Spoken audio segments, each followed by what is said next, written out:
Welcome back to Bold of You to Say. We're back with another episode. You don't hear Gavin yelling because he had to leave for the dentist. He has a dentist appointment at not 2:30. It's at 2.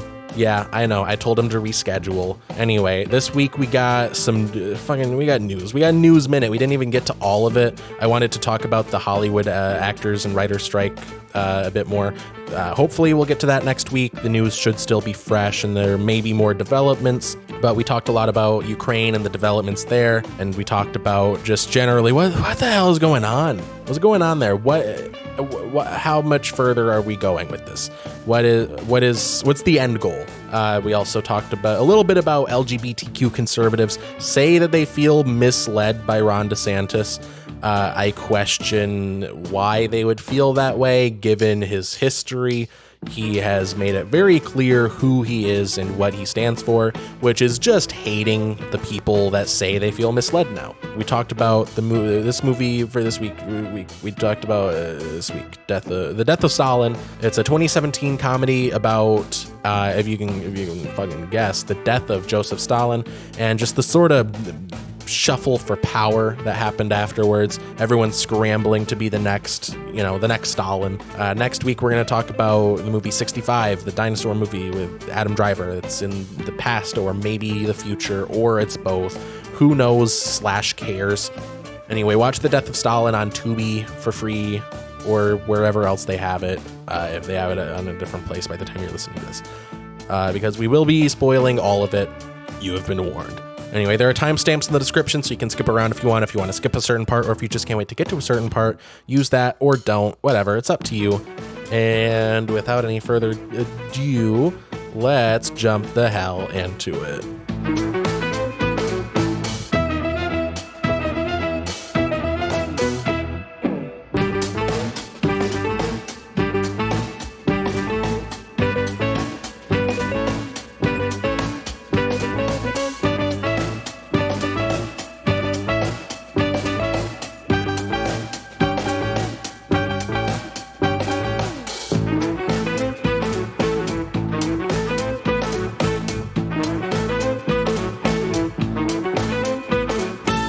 So have you seen this? Have you seen this article? Conservatives feel, LGBTQ conservatives say they feel misled by DeSantis. Oh, yeah. Well, yeah, I could have told you that. Look, I'm not even gay, and I could have told you that. Well, I haven't read the article. I've been meaning to. I just haven't, when I remember to, I don't have the time, and when I have the time to, I don't remember to. That's awesome. But just skimming it, one quote says, it's like he's going mask off, said Brad Palumbo, a Michigan-based libertarian journalist. The cat's out of the bag. When was the cat ever in the bag? I don't know. When did Ron DeSantis if this was the 50s or 60s, if this were the 50s or 60s, I could at least sympathize and be like, yeah, it takes a while for information to get from state to state. I get that. Right. Even if information was a little limited, that's what he's running on. That's what he's been running on. That's been his brand, that he hates gay people and he hates transgender people and he hates his so many brand fucking is, people. I hate anything that I call woke. Mm-hmm. Yeah, woke is when you don't like me. Woke is when you're black. Woke is when you're gay or trans. Woke is when you are not hateful enough, even though you're still pretty hateful. In the case of when they went after Donald Trump, or not, mm-hmm. It was like that DeSantis war room video. So stupid. Why is it called a war room? Who are you at war with? Right. Well, I think they ripped off the name from Trump. Trump's people had the Trump war room, and they're just trying to steal his thunder. That's so cringy. It's our war room. We're not at war with anyone. It's what we call our war room. He wants to be Donald Trump so bad. I don't even think that. I think he knows that that Trump is sort of the linchpin of power here, and he wants to be that linchpin. Right. So he's trying to copy Trump the best he can. Yeah, he thinks if he copies some of the aesthetics, he thinks if he does the hand thing. Only Trump can pull off the Trump brand stupid. Yeah. Well, like Chris Christie was kind of Trump before Trump, and like he's kind of bringing back that energy a little bit. But like you got to have like a high level of not giving a fuck to achieve that. So it's Right. kind of paradoxical. If you want to be that linchpin of power like Ron DeSantis does, then you're never going to have it. And you know what sucks though? It's like at any debate, he's got everyone beat because he's been president. Oh, Trump does? Yeah. Yeah, and he's it's also just the kinda best like- shit talker, aside from Chris Christie. I think they're... Yeah, I think Chris Christie's actually pretty good. He's pretty good at shit talking. Dude, he's been that guy. I will never stop calling him in my head Chris Crispy. I will never stop calling him that. The only reason that he wasn't that guy in the last election is because his people told him not to. Right. Right. Like they were like, no, you got to be like a standard politician at the worst time to give that advice. Right. Yeah. But I feel like only Trump could win a campaign by not being a standard politician. Yeah, you either have to be just the most charismatic maniac in the room, like Trump, or you have to be like someone with a fucking vision, you know? Right. Well, it's kind of funny too. Whenever he holds rallies, like a lot of people just get bored and leave. Yeah. What, Trump? Because he's just what, people get bored at Trump rallies? Yeah, and they just leave. Yeah, he did have a pretty strong like dip for a while. Like he's been like on the comeback, but for a while he was just coasting. Right. It was sad to just- watch. I don't even know. I hate all the excuses that conservatives and Republicans are making for him when it comes to these indictments. What, you mean like I did everything right and they indicted me. when that right. when that Well, happened, and when he I did also- everything right? Yeah. Well, I also really hate how Trump is doing kind of a Russian kind of move where he claims that the left is doing something that he's about to do. Right. Yeah. Yeah, that's kind of been like a lot of like conservative strategy. Just like claim that like the left, quote unquote, is doing something that they aren't doing, but like the Republicans are doing. Like they want to groom your kids. Also, we want child marriage. And child labor. We want our child wives to go into the mines. Yeah. But the gays are grooming the kids. It's just ironic too because they're like, you know, oh, all these leftist people are grooming children. It's like, what do you think the Catholic Church has been doing? Yeah. For, like ever. How about you clean your own house first? Yeah, buddy? and in the case of the Catholic Church, it's actually true. Yeah. How about you clean your own fucking house and then worry about the left? Right.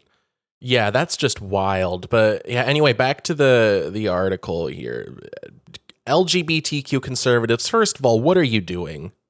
What is that combination of identities? It's like love the sinner, hate the sin, but you're the sinner. I mean, I can imagine like someone in the LGBT community being like, yeah, I agree with tax breaks and small government. Yeah, I guess. But like, I don't think they realize that most people who advocate for that also hate them. Right. Yeah, I mean, if your thing is tax breaks, like Democrats like aren't that different from Republicans when it comes to like not taxing billionaires and shit. Like they're right alongside the Republicans when it comes to like economic shit, like keeping the rich and sending another almost $1 trillion to the Pentagon. So I don't know. The only difference really is social issues. And if you are an LGBTQ conservative, that's the one issue where you would want to side with Democrats because they hate you less, you know? Like that, it just doesn't make sense. Especially, like, why would you pick Ron DeSantis as your guy? Yeah, I don't know. I don't even know. His whole brand is that he hates you. You think he eats pudding like he fingers his wife? Yeah, I know. Dude, no. I bet he can only. I bet she only lets him do that. I bet she only lets him do that. No and she's shot like, that those fingers have ever touched a vagina. Smell your fingers while you jerk off. I'm not gonna let you. I only allowed you to make I only allowed you to have 2 children with me. I think he has 2 children. Yeah. After that, Just keep on smelling your finger, bro. Dude, there's no way his hands have touched a vagina. He probably thinks it's woke. He probably thinks the female orgasm is woke.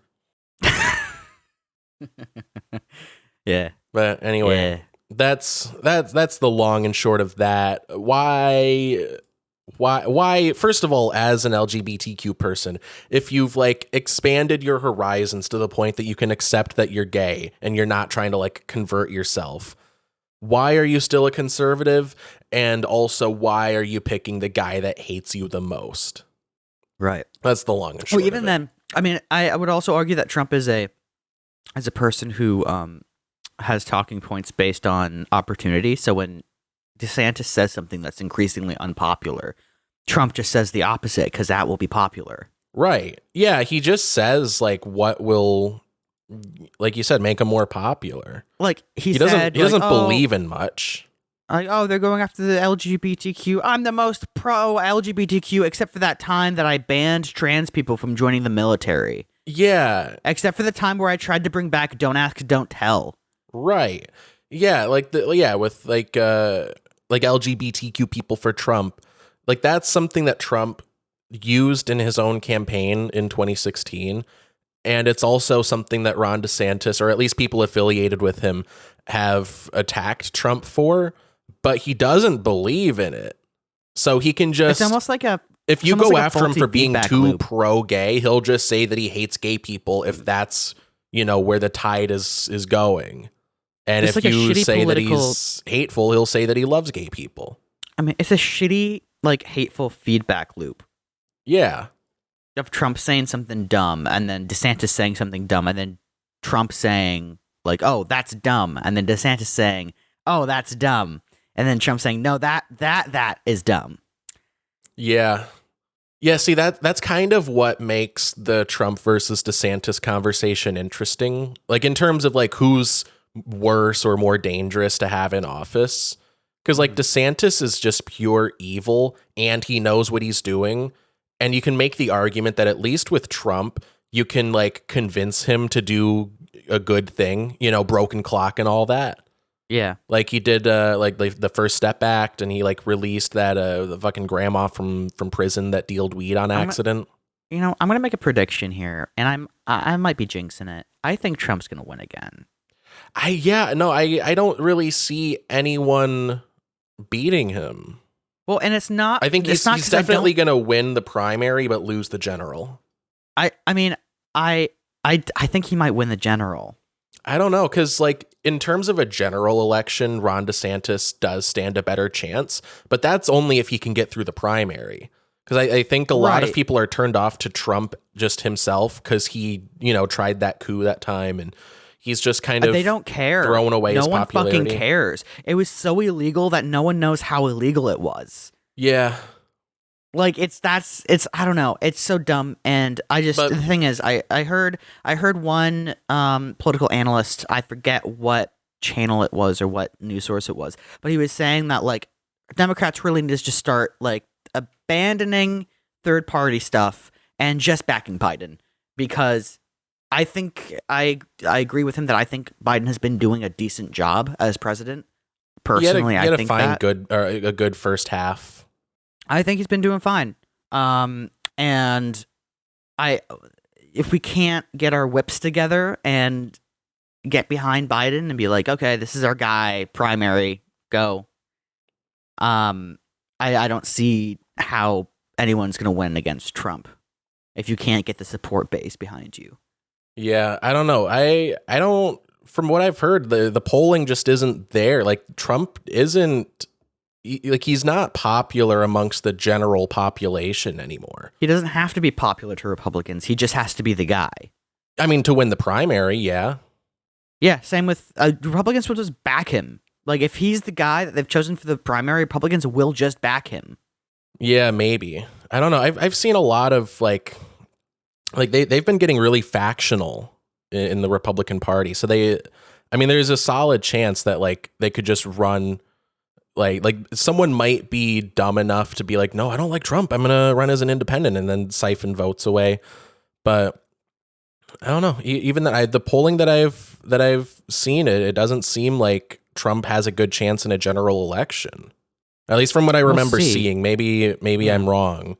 But Biden, his popularity is also kind of, he's lost a lot. Like he got a big boost, especially among young people with like the student loans thing.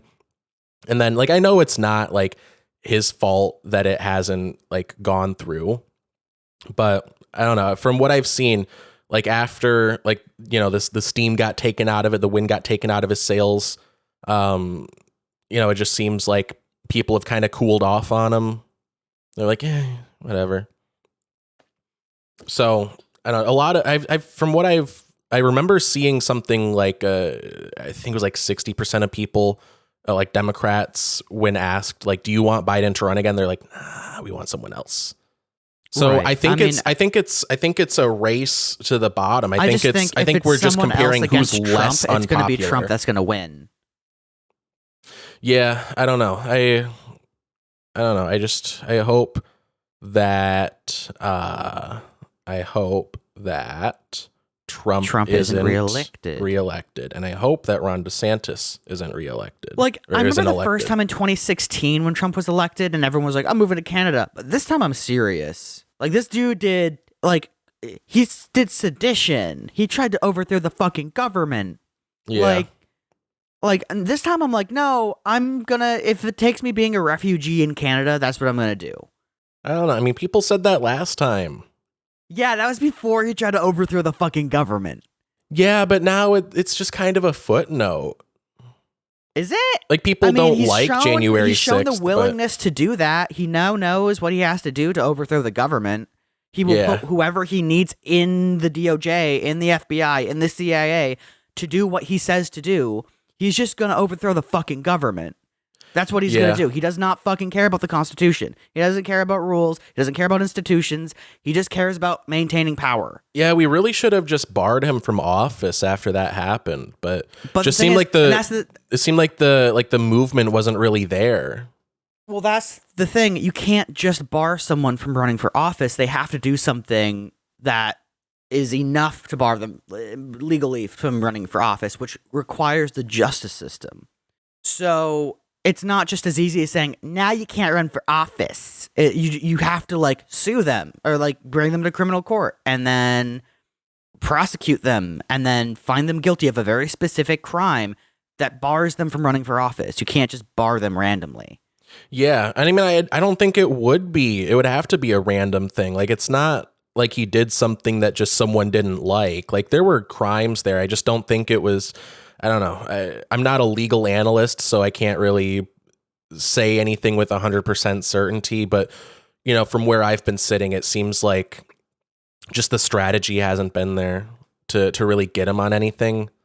Because, like, he's done a number of things. Even if you don't want to do anything January 6th related, like, I'm sure you can get him for something serious enough. They just got him for that. What is it? Fucking not subpoenaed. Subpoenaed, maybe? I don't know. Or they arraigned him? They arraigned him on January 6th stuff. 45 counts. Yeah, dude, there's been so much going on with him that like I've lost track. So what exactly did he get the book thrown at him for? I don't like all I heard was just fucking January 6th. We charge you with January 6th. And ironically enough, it's 45 counts. So that's kind of funny. It's like Avatar. We're channeling all of the past presidents to prosecute you. Right. If I had to guess, it's probably like this riot, this insurrection posed an actual threat to American democracy and our government, and Trump's inaction is counted as an action. Yeah. Yeah, I just hope that they can like do something to make it so like he can't run before the election happens. No, I mean, even if they send him to jail, like he's still going to be able to run. Like there's got to be some way to bar him from running for office. Or if there isn't, like I don't know. We gotta get on that. Seems like a massive oversight. I want to mention another thing about January 6th. This one, he's a congressman, but he was defending Trump about January 6th. He's like, no, there were troops on January 7th. And it's like, yeah, well, it's the 6th where we needed them. Yeah. So what the I'm fuck sorry, are you talking were they about? time travelers? Like, he's like, yeah, there were troops on January 7th. And it's like, yeah. So, you know, Wait, so that's a defense of Trump? Yeah. He's like, he did order troops on January 7th. It's like, yeah, there were buildings on September the 10th. Hey, I'm hungry. Can you make me a meal tomorrow when I'm gone? Right. That's, yeah, they really reach when they're defending him. Dude, it's stinky. It's just fucking stinky. It is very stinky. And it's like the emperor clearly has no clothes, and all they're worried about is re-election, and they're saying the most stinky bullshit fucking, like, what are they on about? What are they on? Like, I can talk to people about tax stuff. I can talk to people about immigration policy, foreign policy. I can't talk to someone who's not based in fucking reality. Yeah. Who doesn't know, who's just like, blah, blah, blah, blah, blah. JFK Jr.'s coming back. I don't know what the fuck you're talking about. Yeah. Dude, they're sorry. They're I just had to get that out. crazy. I just had to get that out of my system. I just had to get that out. I'm sorry, dear audience, that you had to hear that. Yeah. Dude, I think QAnon, now that you bring that up, it reminds me of a thing I saw. I think QAnon might be on like a strong downturn, because I've seen more and more people be like, wait, hold on. So do we even know who we've been like getting information from? Like I saw a thing it was on whatever conservative subreddit or something. A guy was like, yeah, I've been like a hardcore QAnoner, but I got into a fight with my family. I've been getting into fights with my family about this, and I don't know, I've been thinking about it, and I feel like maybe they might have a point. Yeah, it's like, funny. All the predictions. Do we know who Q is? No. Do we know a name? No. Do we know a pseudonym? No. We know a letter. We know a fucking letter. So, I don't know. Maybe that's something to be optimistic about. Anyway, we got more news to get to. We are going to be able to cover how much. So we got about an hour and a half until you are at the dentist. Until I'm at the dentist. So like probably like we have like an hour. Yeah, an hour about. Yeah. So we got the Hollywood actors and writer strike. We got Ukraine developments. The Twitter thing, we don't got to cover the Twitter thing because it's kind of been a while. And Minnesota governor funds schools for the next 400 years. That's fucking awesome. I love it. Traverse City Hair Salon. I think that was a line item veto too. That's fucking funny. It's such a fun story. Funny. That's so great, dude. You just take out the part where it says like 2024. Yeah. And you're just like, what? No, the 400 point, years. Yeah. No, and the point that I was going to make is that I don't think it's as like dangerous of a thing as people are making it out to be. But that's something to discuss further if we do that segment. But we also have Traverse City Hair Salon. The lady fucking went crazy.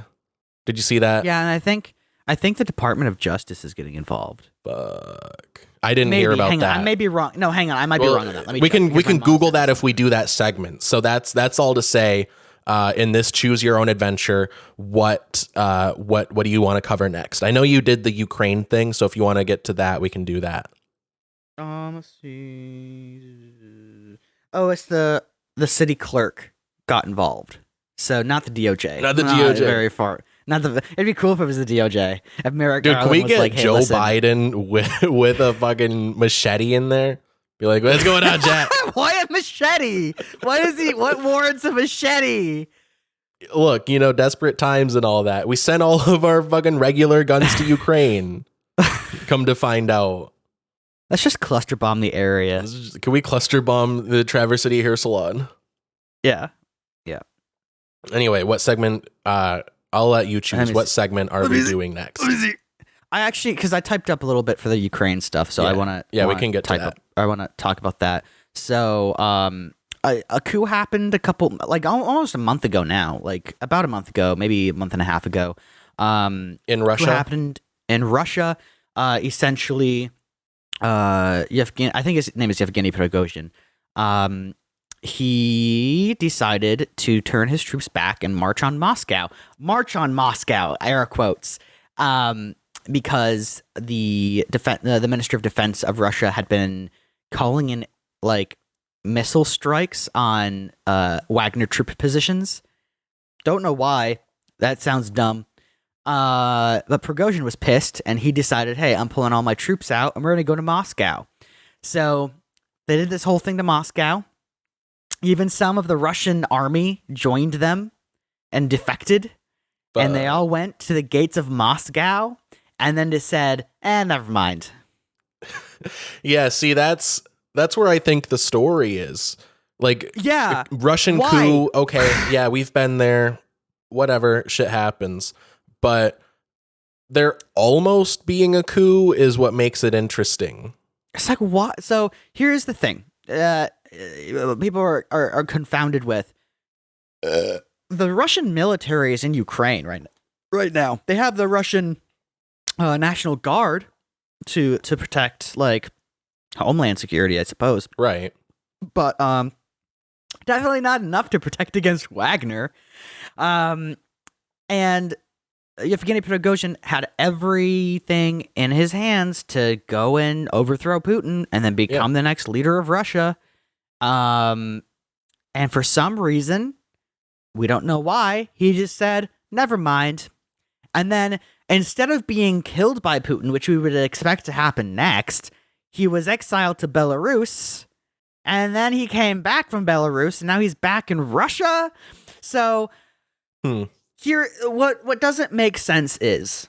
Can I, before we get into it, can I tell you my theory? Yeah. All right. Dead of night, 1, 2 in the morning.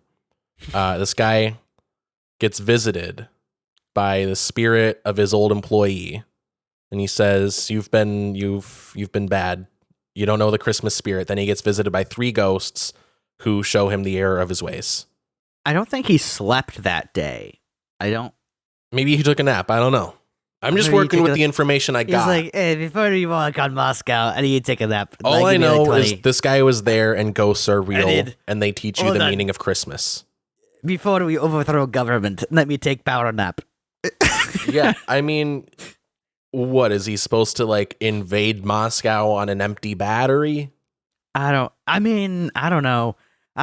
But you got to think, Gavin. Here's my thinking. Here's the confounding elements here. Tell me your equally valid theory.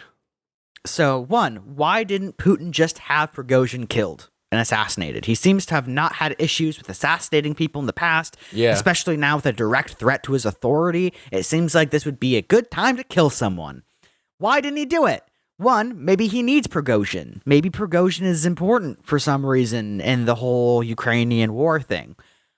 Maybe, and kind of more scary for Putin, maybe Putin just doesn't have the power base that he used to have. Maybe he literally cannot kill Prigozhin. Maybe Prigozhin has enough support within Putin's inner circle that he literally just can't get him killed. Fuck. So this guy Prigozhin, what is his rank? Like, is he like a general, or is he like a higher? He's not up? even in the military. He's the like, for all intents and purposes, I suppose, the like CEO of Wagner, of the Wagner Group, which is a private mercenary group that the Russian military has been using. He's not even a part of the Russian military. He's been working with the Russian military, but he's not a part of the Russian military. And it's funny because as far as the fucking Carfax checkout for like what Prigozhin actually does for the Russian military, it just says catering. It just says catering, and I love that. I love that for Russia. No, you know what that reminds me of? You know what that reminds me of? What? So I was at a comedy show the other night, and this guy was talking about how he was like trying to buy a house, and the bank was like going over his like financial records. And he like has a day job, but he also makes money as a comedian, and you have to like sign tax forms at like each club that you perform at. Right. And they have you write down job title.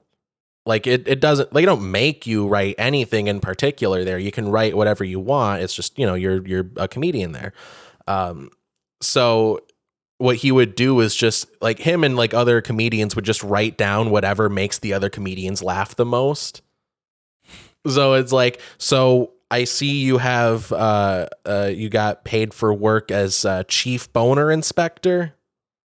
And I am tickled by the thought that this is also simultaneously happening in the Russian military. Maybe. All I know is that Prigozhin got his start selling hot dogs in Moscow, and then somehow he, through a weird, intense fucking chain of events, got a fucking audience with Vladimir Putin. See, and the American Putin dream is alive and well within the Russian military. I suppose. I mean, it's really just blatant corruption, because Putin was just like, "Hey, you want to be corrupt with me?" And he was like, "Fuck yeah, yeah." And then he started Wagner or something. And then I think he started catering to the Russian military, which is like food, like feeding the Russian military. Yeah, I know what catering is. No, I mean, okay, fuck you. Anyway, he started catering to the Russian military, and then he was just like, you know what, I can do this, and then started his own fucking mercenary group, and I don't even see. That's the American dream. You start out in the mailroom, and then you start your own company. I suppose. Anyway, the big questions now are: why is he still alive? How is he still alive? What combination of people and decisions has maintained his life? Yeah, that is weird. Maybe could it have just been a ploy to like get more money for his mercenary company? Why would you want more money when you could overthrow the Russian military? When you could overthrow the Russian government? Maybe it's more trouble than it's worth. I mean, if you were offered, you know, whatever position, president of the fucking Kremlin or whatever, would you take it? Would you take that target on your back? I would. Yes, you would.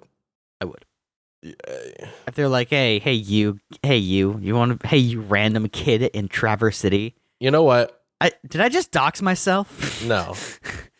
No, you can say what city you're from. That's legal. Hey, you kid, do you want to be the fucking next leader of Russia? I'd be like, just don't kill me on the flight. But yeah, sure. Yeah, no, you know what? I think I've changed my mind. I would do it as a bit. No, and then I would get there and I would say, "Hey, I want a hot dog. Can Prigozhin give me a hot dog?" And then I'd be like, "Okay, here's what's gonna happen. I'm gonna set up a government. I'm gonna set up a government, a republic. It's gonna be democratic. And then after we have our first election and a new guy is chosen, I'm gonna step down and go back home." Yeah, and then they would be like, "Yeah, so we're gonna do our corrupt thing, actually. Yeah, so we're gonna kill you now. We're gonna kill you and do more corruption." Oh, and your family. Yeah, because we're afraid that you're going to make your family the next Russian leaders. All right, here's my plan. All right, yeah. I go there. Yeah, I go to every individual soldier in the Russian military and in the Wagner group. I'll throw them in too. I kiss all of them on the lips and forehead, gain their favor and their support. So I can't be wiped out. I can't be taken off the map without a serious disruption to the Russian system. All right? Right. Then I go to all the higher ups in their little oligarchy they got going on. And I'm like, listen, guys, you can't get rid of me. I have the entire military on my side. So here's what's going to happen. I'm going to have some money. It's not a lot. It's honestly less than what you would spend on a meal.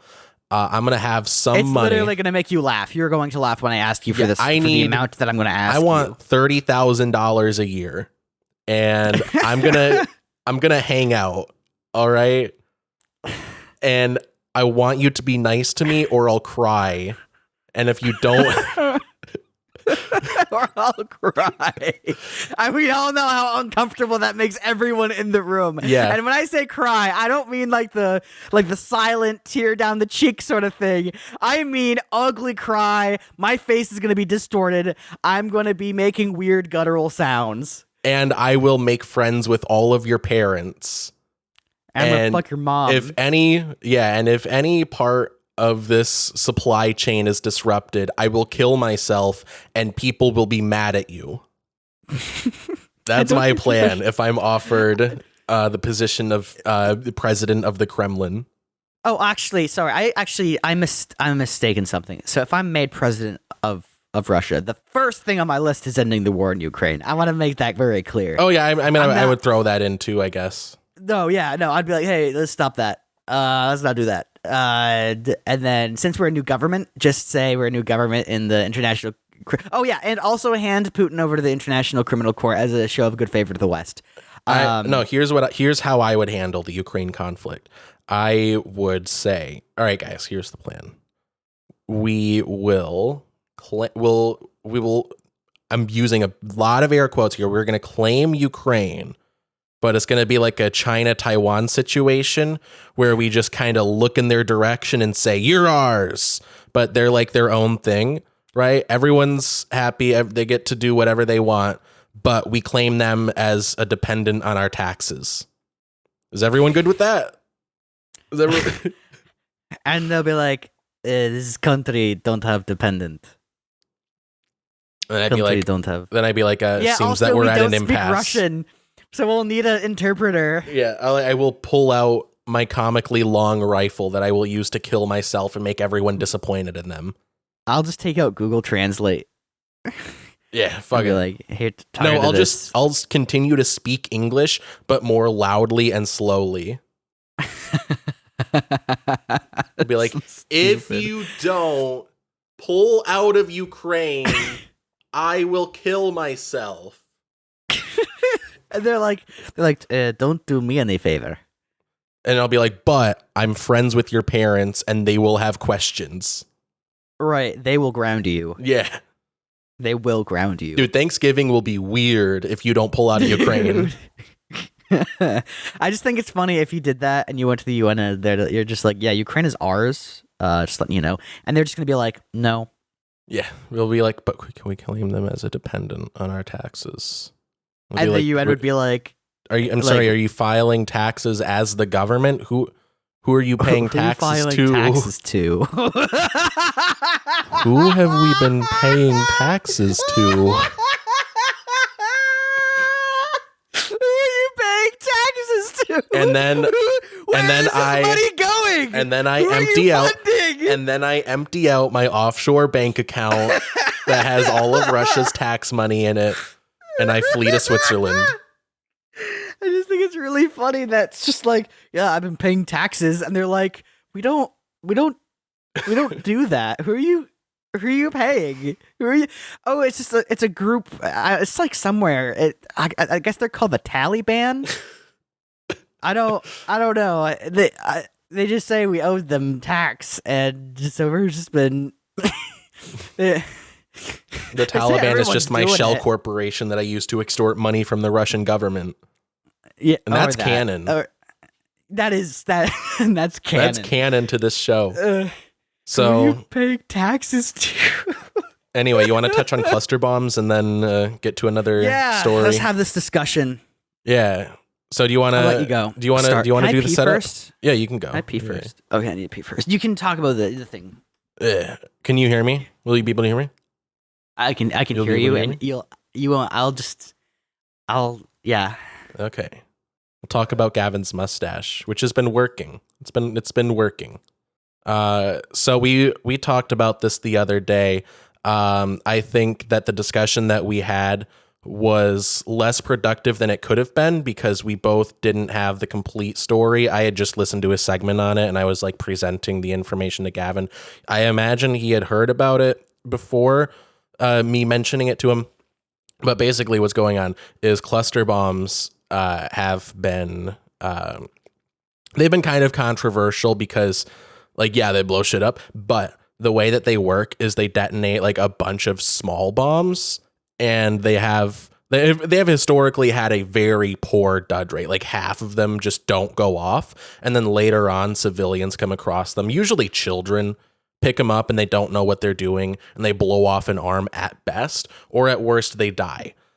So that's why 123 countries have... Thank you for complimenting my mustache. You're welcome. That's why 123 countries have signed treaties banning the use of cluster bombs in war. So their use is an international war crime, but also the United States has a law, and I have not researched this. This is just going off of what I've heard from commentators that know more than I do, what they've said. The United States on its own has a law banning the the distribution of cluster bombs that have more than a 1% dud rate, and the ones that we're sending to Ukraine have like a 2 to 3% dud rate, which is a lot better than they've historically been. But still, that's 2 to 3% of those bombs, which there are a lot of, not going off in an area that civilians will be in after this conflict is over. But supposedly the reason that we're sending cluster bombs is because we've just run out of regular munitions, which I question how we got to that point. How have we run out of just regular guns and bullets? I don't get that. I guess I don't know enough to speculate on what could be the problem there. And Gavin, you can jump in whenever you want. I know you're back now. Yeah, so internationally, for like a couple hundred, or with about just over 100 other countries, cluster bombs are illegal. Of those countries, the United States, Ukraine, and Russia are not in agreement with that. We're not a part of that. The only thing that the only place where America is in its own wrong is that we said that we wouldn't export any cluster bombs with a dud rate of more than 1%, which we are to Ukraine. But that's our own self-regulation that we're breaking, which, I mean, we've done that before. I'm not saying it's right to do it now. I'm just saying, like, it's not anything crazy that this isn't anything like new. Yeah. Yeah, I think that's the sad part. I mean, yeah. So here's the way I've rationalized this, because this is an illegal war from in Ukraine on behalf of Russia. We wouldn't be in this position if Russia didn't invade Ukraine in the first place. So if Russia's getting all up in arms saying, "Oh, you're breaking your own rules," it's like, yeah, you made a treaty with the Ukrainians like 50 years ago saying you wouldn't invade them. So I fucking whatever. Yeah. When it comes to when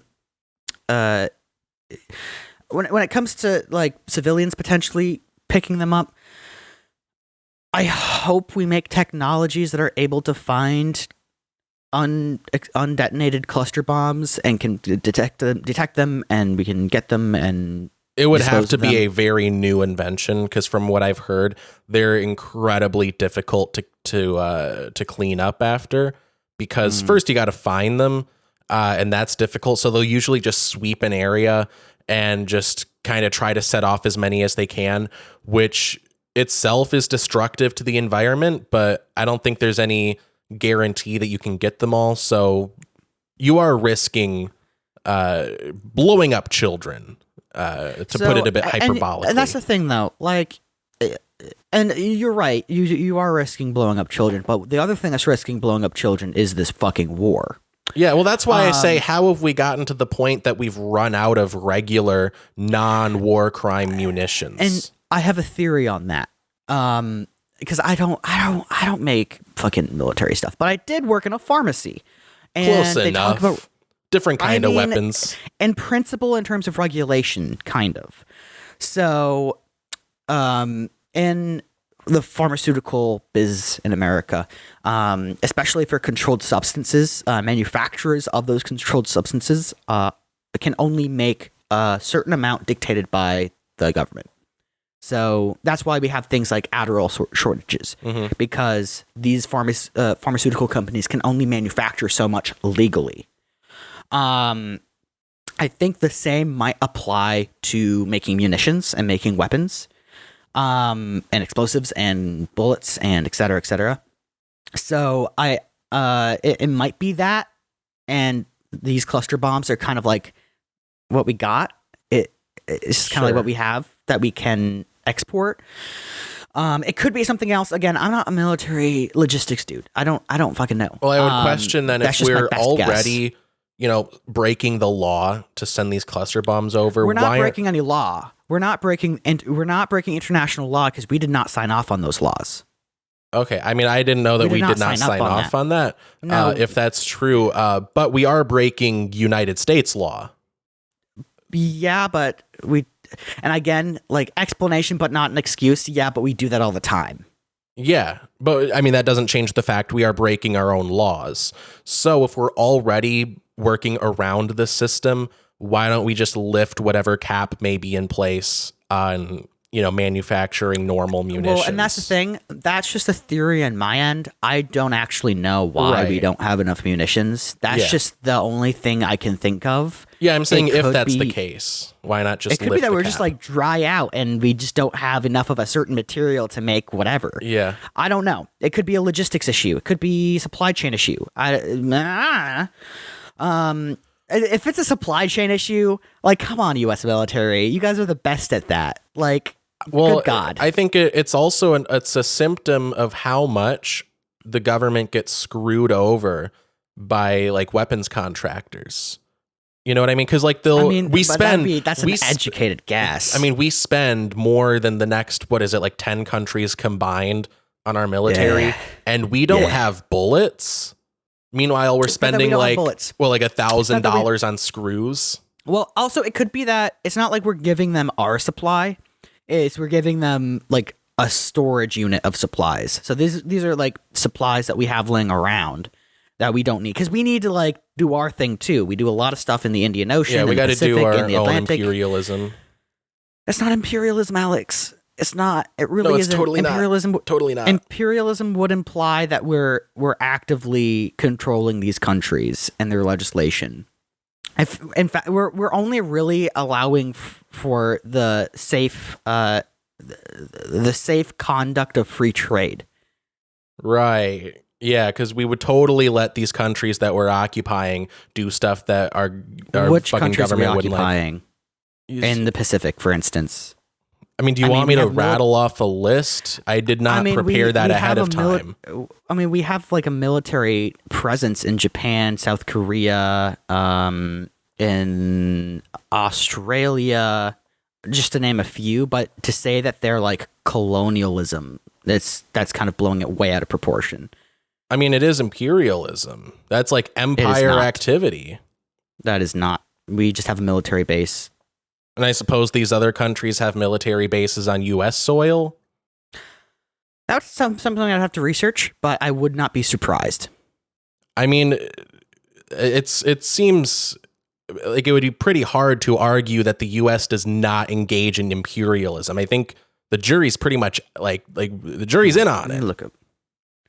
Are you Googling, does the U.S. engage in imperialism? Are you Googling whether the U.S. engages in imperialism? So the definition of imperialism is a policy of extending a country's power and influence through diplomacy or military force. Mm-hmm. Extending our influence through military bases all over the world.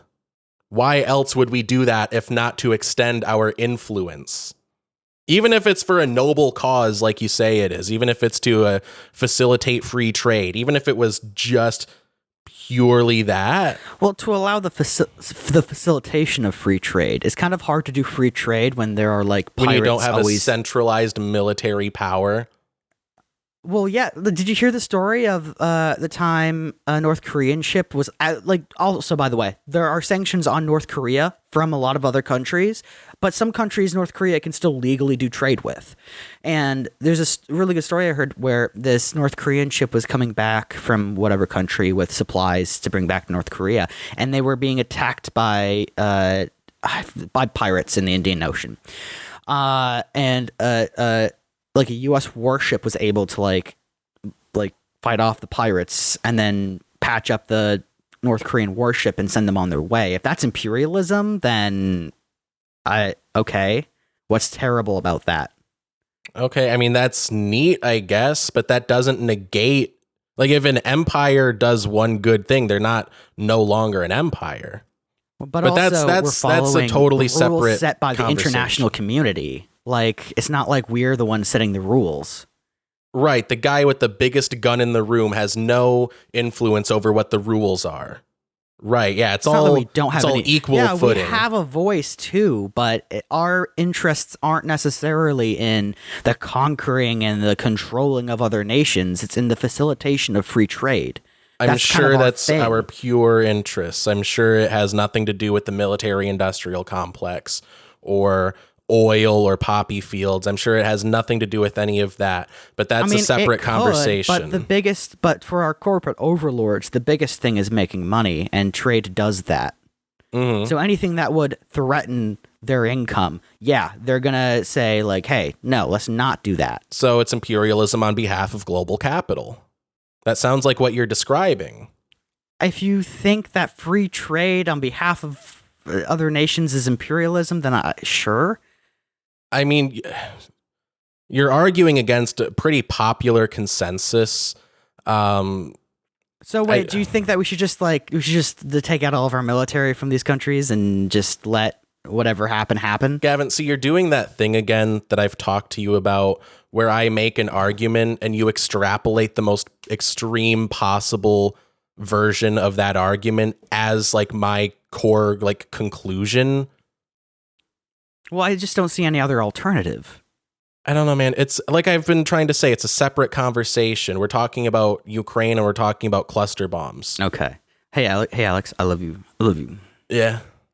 I do. I really do. Yeah. I know I'm hard on you, kid. I know. I love you though. Yeah. No, see, the thing is, I am one of many people talking about U.S. imperialism, and you act like it's a new thing that I just made up. I mean, it's not new, but to say, like, you almost say it with an air like it's tyrannical. To have military bases all over the world and extend your influence. Is that tyrannical? I mean, I don't know if that's the word I would use. I don't know. I don't know, man. I don't know. I mean, I think that protecting the facilitation of free trade among multiple nations around the world is an inherently good thing. I guess maybe if that's exclusively what we did with our military influence and our military power, but that's not all that we do. I mean, yeah, but our actions in one area aren't the rule for everywhere. Sure. So, I mean, our actions in one area, protecting quote unquote free trade, doesn't. As far as military bases go in like the Pacific and Atlantic, doesn't negate, for instance, our illegal and offensive wars in Iraq and Afghanistan, which were 20 years ago, but. And are continued up to very recently. Well, actually, we stopped in Afghanistan. And Iraq is currently independent, so. What do you mean? So we didn't invade them then? We did. Yeah. Actually, we invaded Iraq and then we're like to overthrow Saddam Hussein, and then we're I forget the history on that. They lied completely about weapons of mass destruction and then overthrew Saddam Hussein. That was Bush Jr. Bush Sr. Drove Iraq out of Kuwait. Mm-hmm. Okay.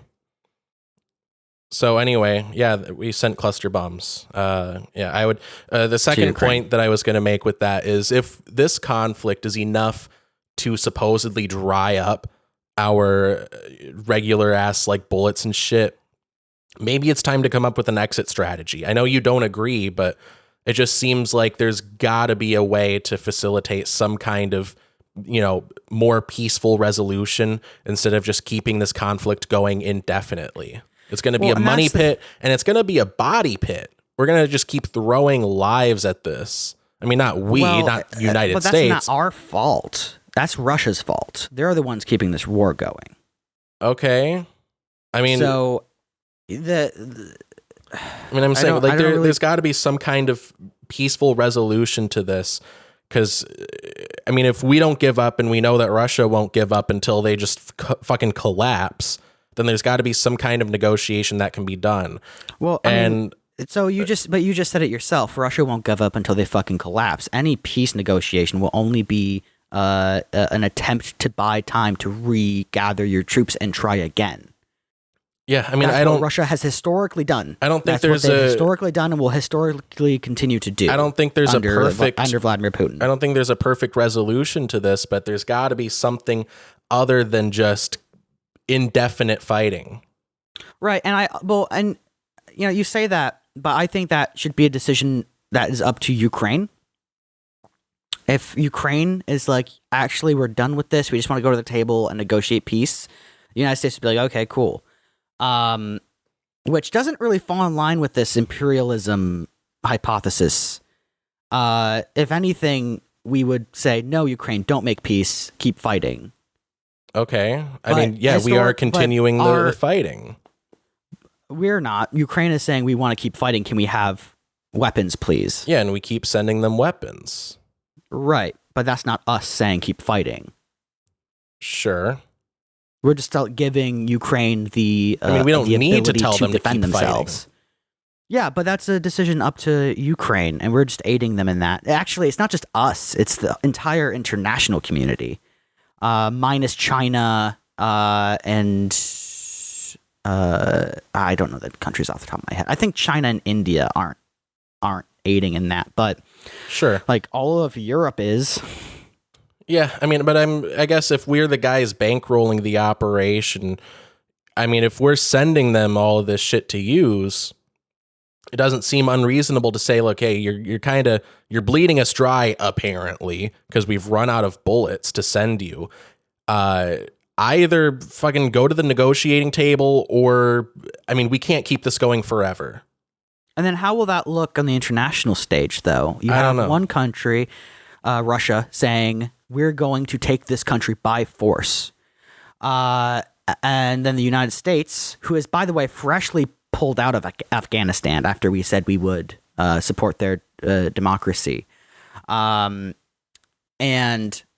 we have made promises to Ukraine saying, we're going to help you defend yourself against an obvious aggressor, an obvious illegal war that has also caused Ukraine to be the victim of genocide.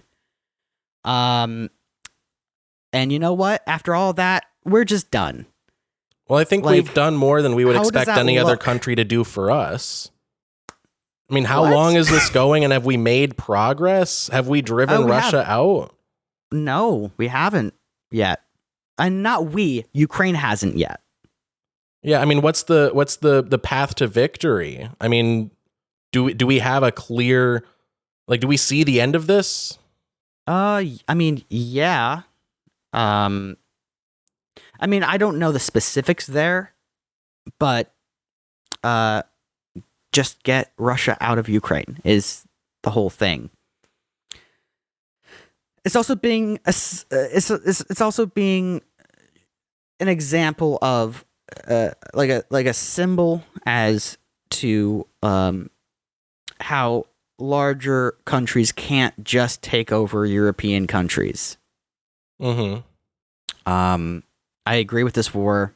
It's a war of aggression on behalf of Russia, and we should keep supporting Ukraine as long as it takes for them to drive the Russian occupiers out. All right.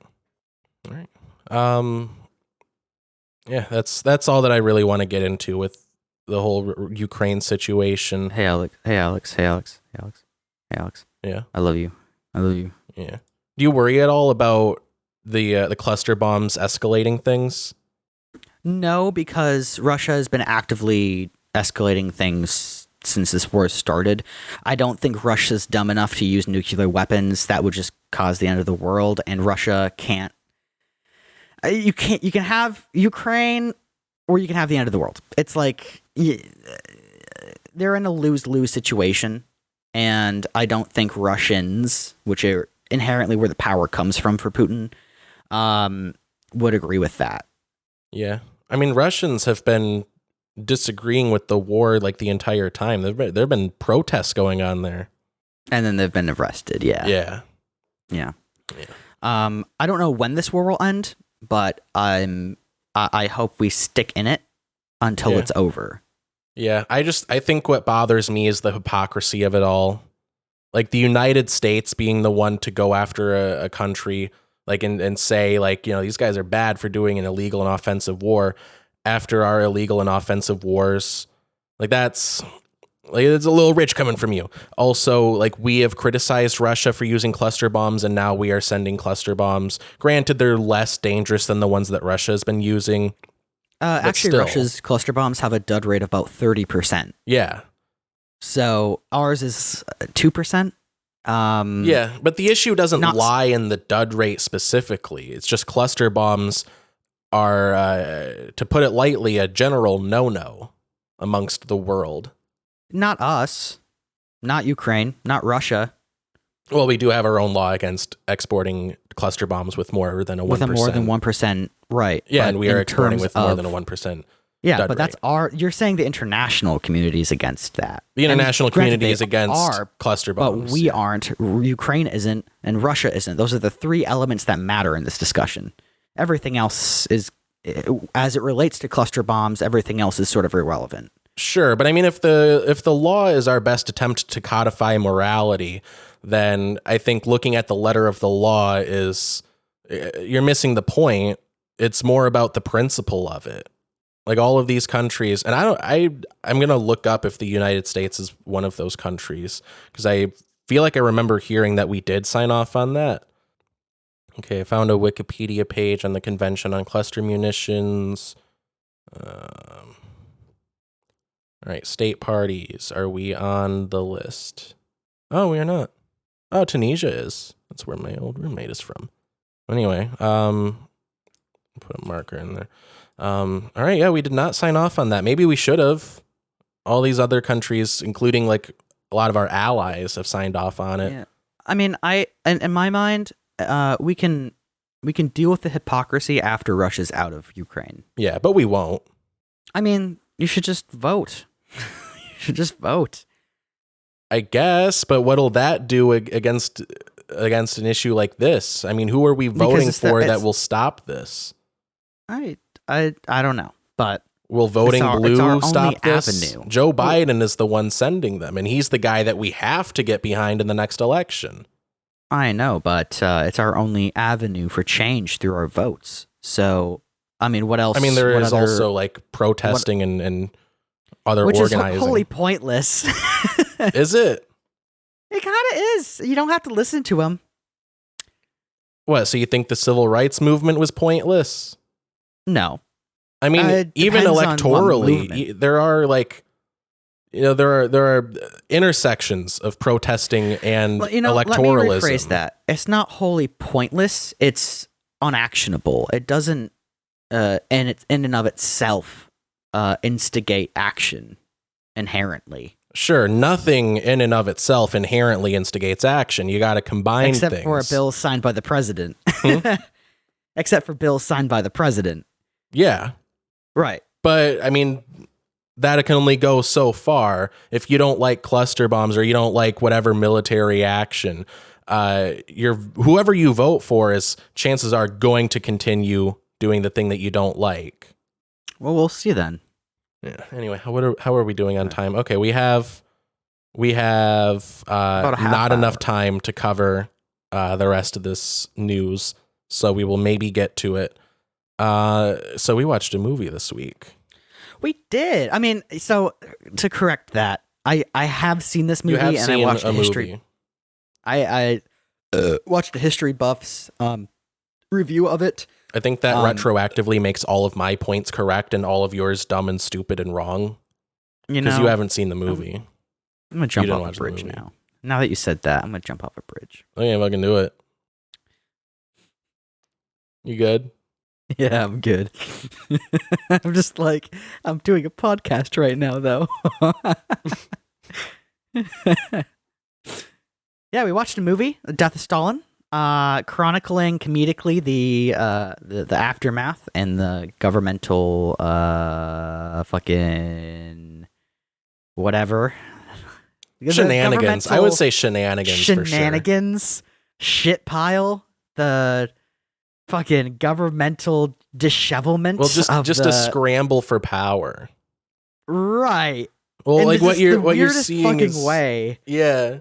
What you're seeing is the consequences of building a government based on just pure power and just like scaring as many people as you can and building this like cult around yourself. Yeah. Like you're going to surround yourself with people that also are just trying to, hoard as much power as they can. And the moment it looks like, the moment you cough, they will be scrambling to like pick away at what you've built. or what you have helmed. Do you remember that scene where it's like post Stalin stroke, and they have him laid out on a couch, and like that one, I forget his name, but he's the main guy. You'd know that if you saw the movie. Is trying to grab. I've seen the movie. You'd know it if you watched the movie. He's the main guy who's trying.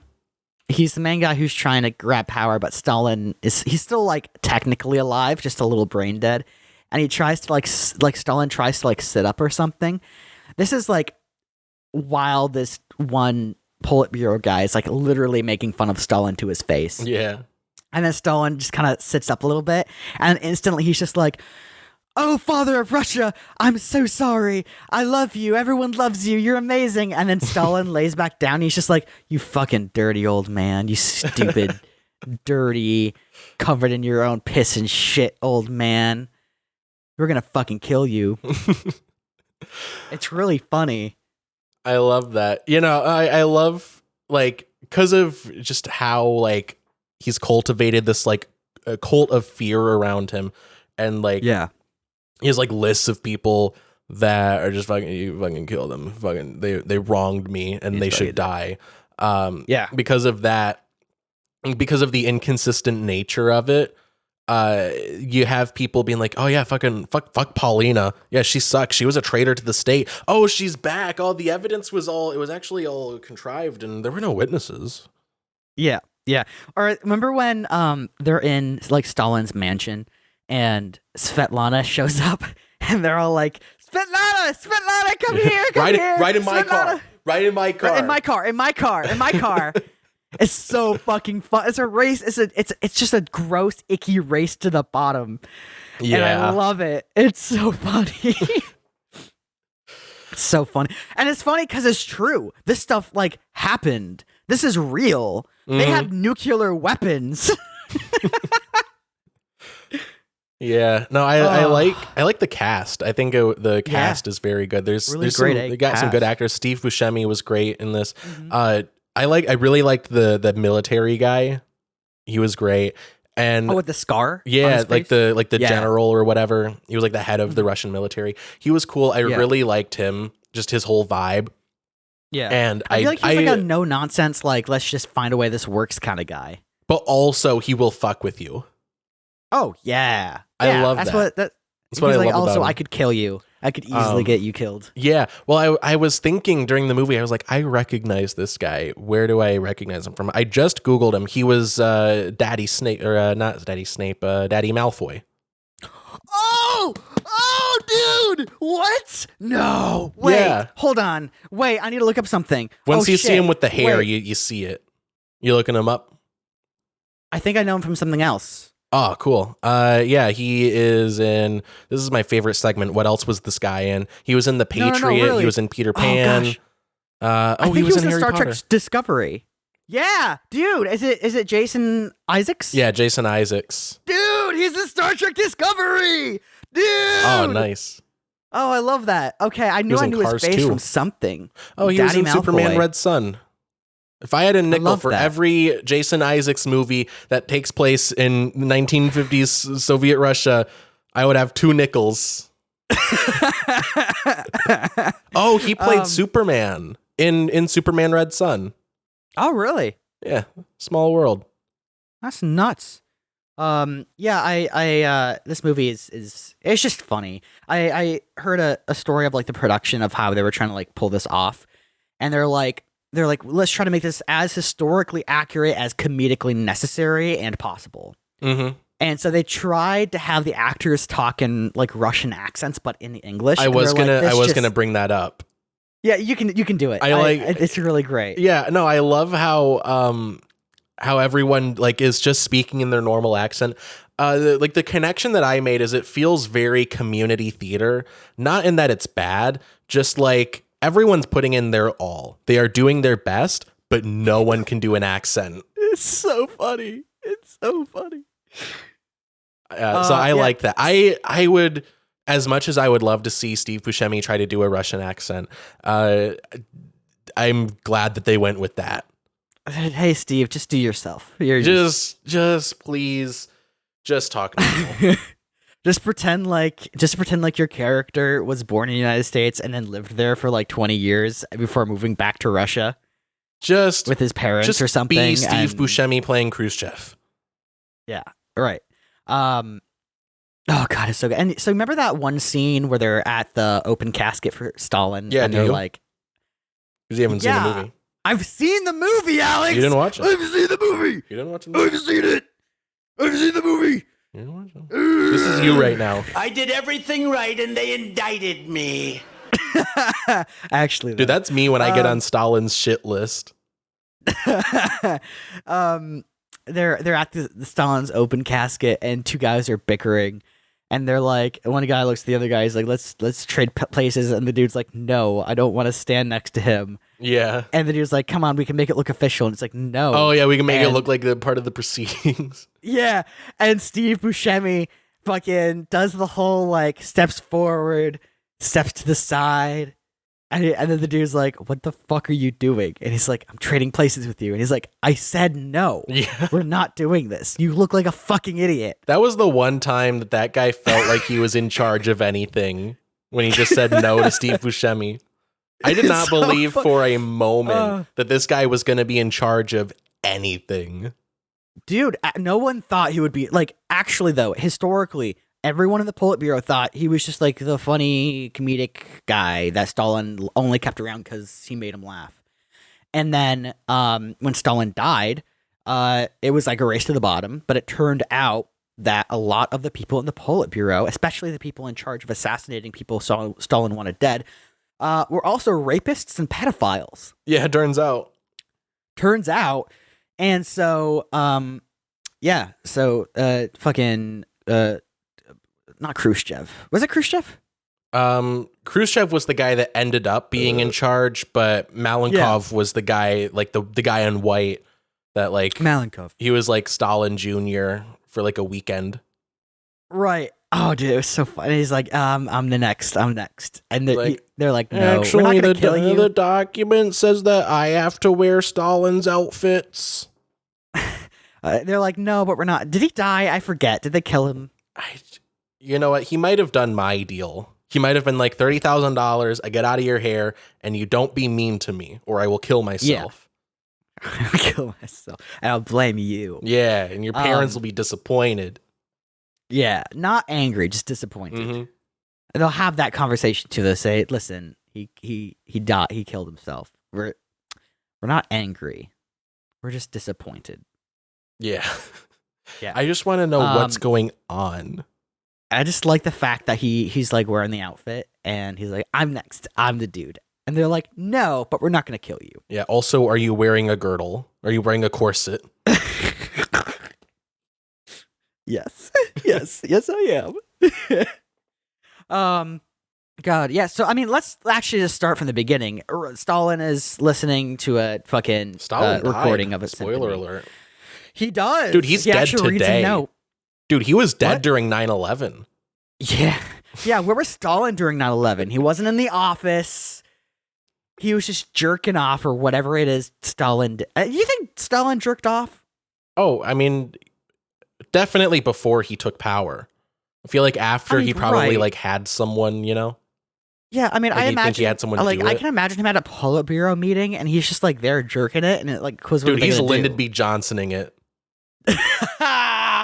Oh, dude. Hey Gavin. Hey, did you know that LBJ is Spanish for the BJ?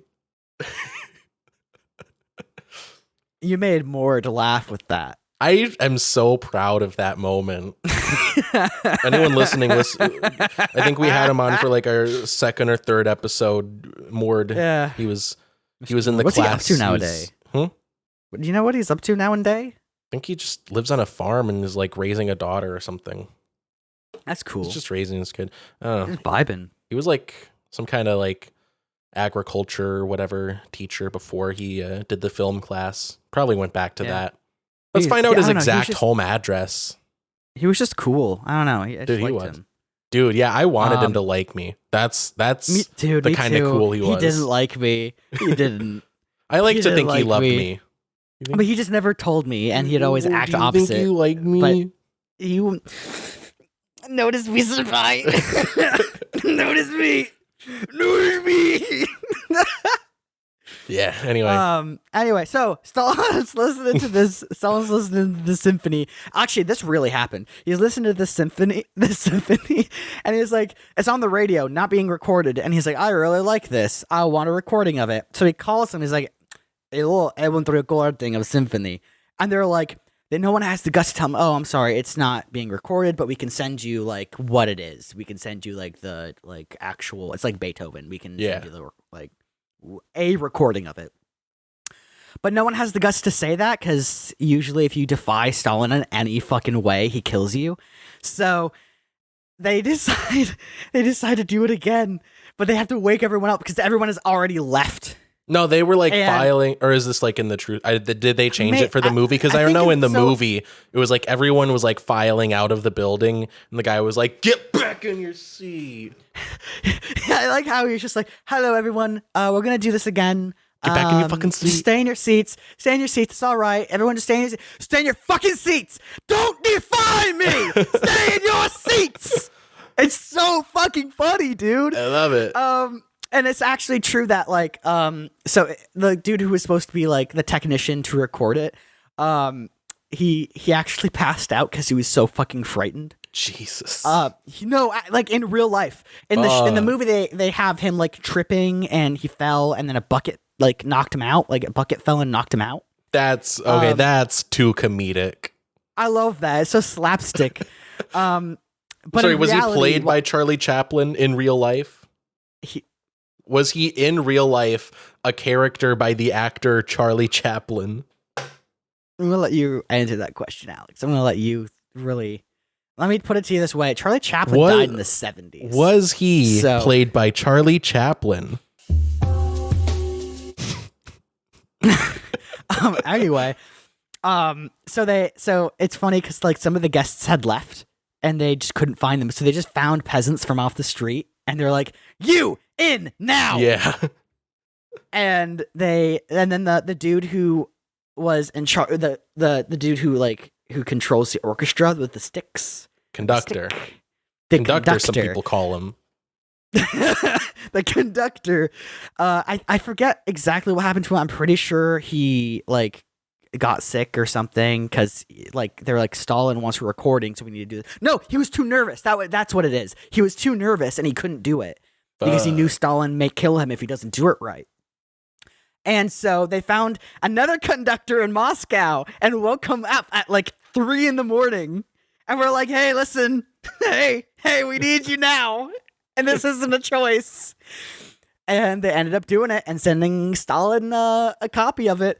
And with it, the person who was playing piano wrote a note saying, like, you're awful and terrible and I hate you. I donated the money that you paid me personally to the church. I'm sure God will forgive you for all your sins. And then Stalin saw that. In the movie, it shows him laughing. He probably actually did laugh. And then he fucking had a stroke. Dude, she killed Stalin. Yeah, dude. A woman killed Stalin. That's progressive. That's really progressive. We should have more women assassins. Yeah. Yeah. So it's funny because, and they show a scene in this where the two guards are like, are standing and they hear Stalin fall, and one guy's like, should we like check on him? And the other guard is like, shut the fuck up. Do you want to get us killed? Yeah. Shut the fuck up. And so in the morning when Stalin's supposed to get his breakfast, they go in and they see him just drenched in his own piss. That is pretty ironic. Like the cult of fear that he made ended up preventing people from saving his life. There's a whole documentary on it. There's a whole documentary about it. Yeah, we just watched it. It's called The Death of Stalin. Yeah, 2017. That's it. Free on Tubi. He was just 17, you know what I mean? Yeah. And the way he looked was covered in piss. Yeah. So how he looked covered in piss because he was. He was his own piss. Anyway, that Politburo shows up and they're like, "Fuck! What do we do? Is he gonna live? Is he alive? Can he function?" I know it's at 2, Mom. Thank you. It's 1:30. How far of a drive is it? What's the address of the dentist you're going to? What's the home address of the dentist? It's literally less than 5 miles away. Whoa. So how many minutes? Anyway. How many minutes is that? I give me if I have 15 for commute, it'll be fine. Okay. Anyway, so they're like, fuck. What do we do? Can he still function? And that's what it's funny because they weren't necessarily concerned about Stalin, like, being okay. Is this still the guy signing my paycheck? Yeah, and like, hey, if we treat him, is he gonna kill us? Yeah, and that's why all the doctors refuse to treat him. Get a bad doctor. Get a bad doctor because all the good ones were sent to the gulag, and if they revive him, then he wasn't a bad doctor. Right. Anyway, so Stalin has, I think, a couple days of like still being by definition alive, before he like actually died. Yeah. Which is, I mean, I would say it's sad, but it's Stalin, so Yeah. Anyway, actually, I would say that all life is sacred, and I think that it's bad to not feel bad for people that die, no matter how bad they are. This is a comment on the Titan submersible. Okay, there's a difference from the people in the Titan submersible and fucking I think they were Stalin. I think they were literally Stalin. I think they were all individually Stalin. Yes, here's what happened. When Stalin died, fragments of his soul entered other people. Yeah, and through it's like Horcruxes. It's like a Horcrux. Do you think a movie storyline about prostitutes would be called a Horcrux? No, I don't think it would be. Anyway, I would say best movie ever. Well, we didn't even talk about it. Like we've been talking about it. It's good. I think it's funny and like how fucking absurd is this kind of thing, you know? Yeah, I just love the like it helps us remember that even if you have a really important job, air quotes really important job, everyone's just a big kid. Yeah. Yeah, our world is run by children that got old. True. Actually, though, they're just big children. At the end of the day, who are just as petty and mean and fucking whatever as anyone else. My cat wants pets. Hold on.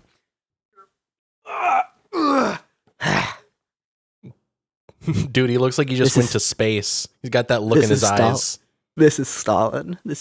Dude, your cat is literally Stalin.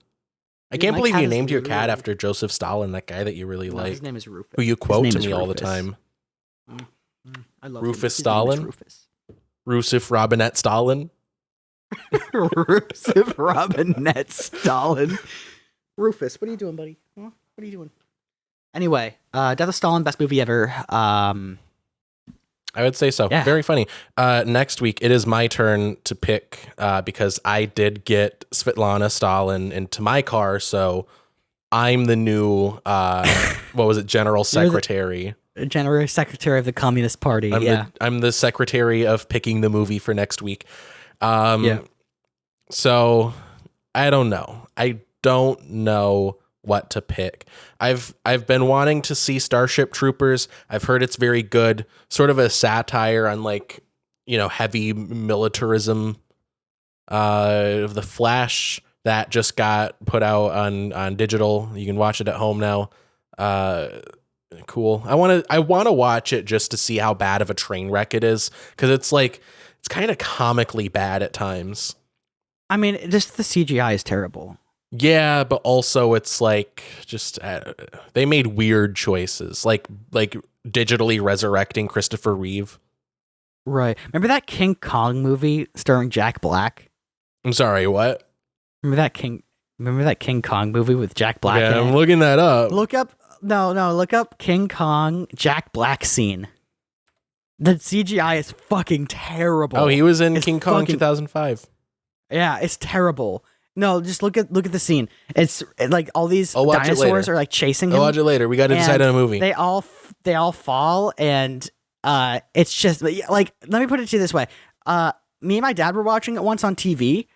It was just like on TV movie, and we were watching it, and that scene came up, and my dad just went, "Wow, that's terrible." I'm like, yeah, they're terrible CGI dinosaurs that Jack Black has to pretend he's running from. And That's I love Jack great. Black because he just puts his full devotion into it. Dude, I love Jack Black so much. He puts his I whole love him pussy so into much. everything. Dude, I just love it. I love his Peaches song. Oh yeah. So we could also do another Indiana Jones movie. Those are always fun. Or 65, that movie with Adam Driver, and there's dinosaurs and it's the past, but maybe the future. Yeah, sure. All right. Yeah. All right. 65. 65 dinosaurs. Under the sea. 65 dinosaurs under the sea. SpongeBob SquarePants. Adam Driver is Adam that's Driver. the words in it. Wait, what is that one scene that one movie that he was in where he's just like, I just had sex and now I'm eating nachos? I don't know. Have you not seen that? I don't know. I'll look that up later. Adam Driver, I just had sex and now I'm eating nachos. That's great. That was great. It is. I'm petting my cat with my foot. Awesome. And he loves it. And he's loving Dude, it. he's a freak.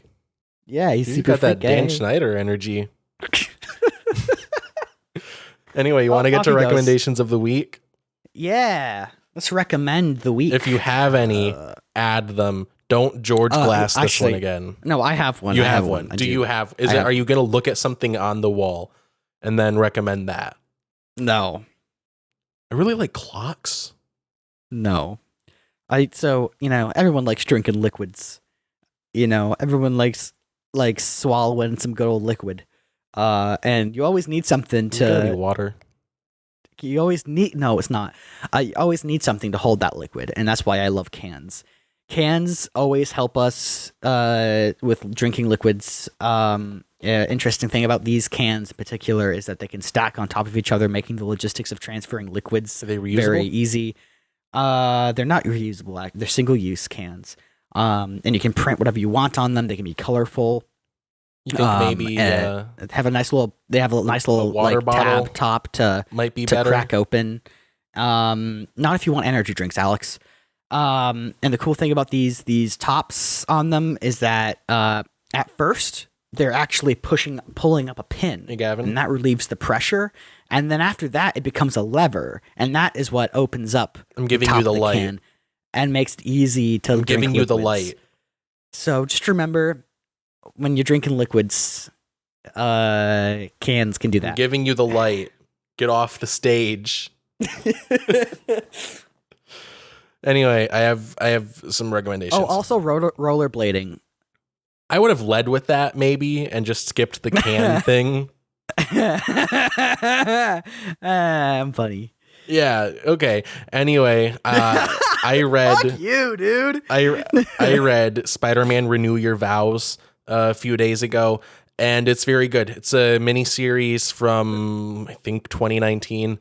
Oh no, it was from like 2015 because it tied in with Secret Spider-Man Wars. joined the institution of marriage. Yeah. So like I've talked about how One More Day screwed up Spider-Man, and like we've just kind of been recovering from it since. Not even really recovering, just kind of dealing with it. So this was a Secret Wars tie-in. It's like an Elseworld kind of thing where Spider-Man did not sacrifice his marriage to the devil, and him and Mary Jane Watson have a kid together, and it's cool. It's have you seen Across the Spider-Verse yet? Yeah. Yeah, so you know how he has like a kid in that Yeah. similar situation, baby got powers, and I he's just like, what do I do with have this? Just have it be played by Tobey Maguire, though. Dude, Tobey Maguire would be cannot awesome at playing a see- dad. I can't see Tobey Maguire's Spider-Man reproducing. Well, I think just it'd be can't really see it funny happening. if it's like a Spider-Man movie, but it's Tobey Maguire and he's just a normal guy. He's Spider-Man. Like everyone knows that Spider-Man, like that is Spider-Man. They know that this individual is Spider-Man, but no one cares. Yeah. And so he's just like a dad and has a kid, and like whenever someone's like, man, I can't reach this thing, oh damn, he just goes and they're like, oh yeah, I forgot you're Spider-Man, thanks, appreciate it. Yeah. So anyway, Renew Your Vows is good. The whole plot of it beyond like the whole family stuff is there's this bad guy, and his whole thing is he kills people and takes their superpowers. Wait, is his name Corn Pop? Yeah, it's Corn Pop. He's a very bad dude, and he runs a lot of bad boys. And he like kills all of the Avengers and the X-Men and all the other superheroes except for like Spider-Man and a few other people. And he's like, I gotta take all these powers, and because the multiverse is collapsing, and I gotta face Doom, who is like running Battle World during Secret Wars. And everyone is like, dude, you're fucking crazy, and we're gonna defeat you. And they do. But like the kind of ironic part is like, no, he's right. Like their multiverse, like their universe is gonna just fucking collapse into Battle World. But no, it's a good family story. It kind of gives you a taste of what should have happened in the mainline continuity. Like it just feels like a very good like avenue of growth for Peter Parker instead of just keeping him stagnated like between the age of like 25 and 35 for the past like 20 years. That's what I like. I like that. That's great. Yeah. I've also been watching My Adventures with Superman. That's the new Superman Adult Swim cartoon, very heavily inspired by anime. It's a beautiful show. What I like about it is that they get the character like very right, very correct. They write him very well. They don't try to like make him like more like modern and like dark and gritty. People conflate modernizing Superman with just making him fucking depressing. And I don't like that. This is kind of like the antithesis of that. And it's very good so far. First 3 episodes are out, and it's good. First episode is on YouTube. The others are on HBO Max, or just fucking steal it. That's me playing my character guy that doesn't care about piracy. And I have 2 YouTube recommendations. Well, YouTube/podcasts. One of them is a YouTube video by this guy. I don't know who is it. Who is it? Let me pull this up. No bit rate. 18,000 subscribers. Very low number of subscribers for like the quality of this video. I built a life-size Sonic that can cut you in half. Did I play that while you were here? Yeah. He gets like the dimensions of Sonic the Hedgehog, like the weight of him and stuff, and cuts like a saw blade out of some like very thick like steel, and he just gets it spinning really fast and launches it at stuff. With a rental car. Which I think is very funny. It's a very good watch. Link in description. And then I have a podcast recommendation from Adam Conover. His show Factually. It's pretty good. I listened to this one a few weeks ago. It's called Saving Time is for Suckers with Jenny Odell. And it's kind of like a deep dive into like how we conceptualize time. Because like the way that we think about it now with like exact hours and minutes is relatively new. And it's very much a product of capitalist industrialization. Like the idea of like being somewhere by like 3 p.m. sharp. Like that's just not how we've done things historically, like especially like pre-industrialization. Alex. Yeah. Hey Alex, I gotta go.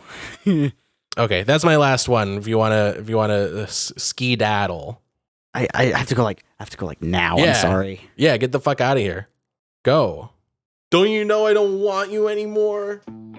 All right, and with him gone, I think that's the show. Thank you everyone for listening to another episode of If You Say If You Like, then like it. If you subscribe, then subscribe. If you comment, it better be nice. Nice comments only. Links and descriptions for all of my social media. Gavin has nothing, so don't follow him anywhere. Don't do it. It's unwise and all that. Follow me on Instagram, on YouTube, TikTok, even though I don't post there, and etc. And have a good 9 a.m. through 9 p.m. our official business hours. And let's get out of here.